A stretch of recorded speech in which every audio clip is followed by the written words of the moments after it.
গঙ্গা নদীতে স্নান করতে নেমে তলিয়ে গেল এক যুবক। ঘটনাকে কেন্দ্র করে চাঞ্চল্য ছড়িয়ে পড়ে মালদার মানিকচক ঘাট এলাকায়।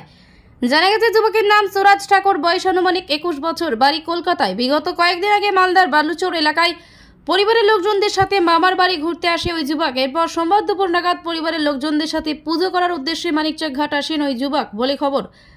পরিবারের লোকজনদের সাথে গঙ্গা নদীতে স্নান করতে নামে ওই যুবক। তবে নদীর প্রবল স্রোতে তলিয়ে যায় সুরাজ। পরিবারের লোকজনদের চিৎকারে নদীতে খোঁজাখুঁজি শুরু করে স্থানীয় জেলেরা। খবর পেয়ে তড়িঘড়ি ঘটনাস্থলে ছুটে আসেন মানিকচক থানার পুলিশ বাহিনী। সাথে সাথে নদীতে নিখোঁজ যুবকের উদ্ধার কাজে নেমে বিপর্যয় মোকাবিলা দপ্তরের কর্মীরা। তবে খবর লেখা পর্যন্ত যুবকের কোনো হদিশ পাওয়া যায়নি।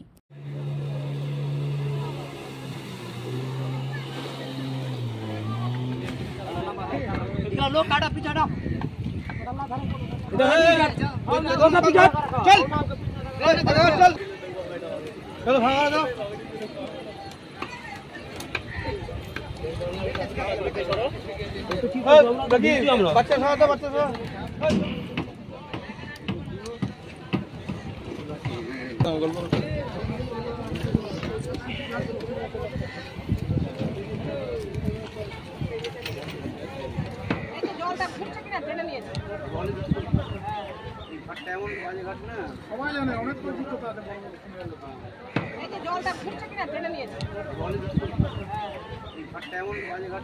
সবাই জানে অনেক অভিজ্ঞতা আছে।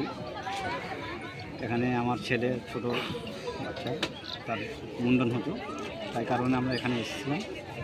উনি এসেছিলেন হাওড়া থেকে আমাদের বাড়িতে পূজা দেওয়ার জন্য।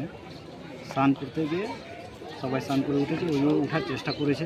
আমার ভাগনা কী কারণে 5 মিনিট পড়ে গেছে না কী হয়েছে, তারপর থেকে এখনও মোটামুটি 2-2.5 ঘন্টা হয়ে গেছে, তাকে খুঁজে পাওয়া যাচ্ছে। কী নাম যে ডুবে মারা গেছে ওনার নাম হচ্ছে সুরাজ ঠাকুর। বয়স কত হবে আনুমানিক? বয়স মোটামুটি 21 বছর। আচ্ছা, এখনো ফোন তো খোঁজাখুঁজি করছে, কি দেখছেন? হ্যাঁ, মোটামুটি আমরা ফোন করেছিলাম থানাতে, যখন ঢুকে গেছে তার 1 ঘন্টার মধ্যেই। তারপরে মোটামুটি ঘন্টাখানিক পর 1-1.5 ঘন্টা পরে এখনো খোঁজাখুঁজি চলছে। এখন খোঁজাখুঁজি চলছে। এখনো উদ্ধার হয়েছে? দেহ উদ্ধার না, কিছু পাওয়া গেছে? চলছে, পাওয়া যায়নি। পাওয়া যায়নি। ঠিক আছে। আচ্ছা, এটা কোন জায়গায়?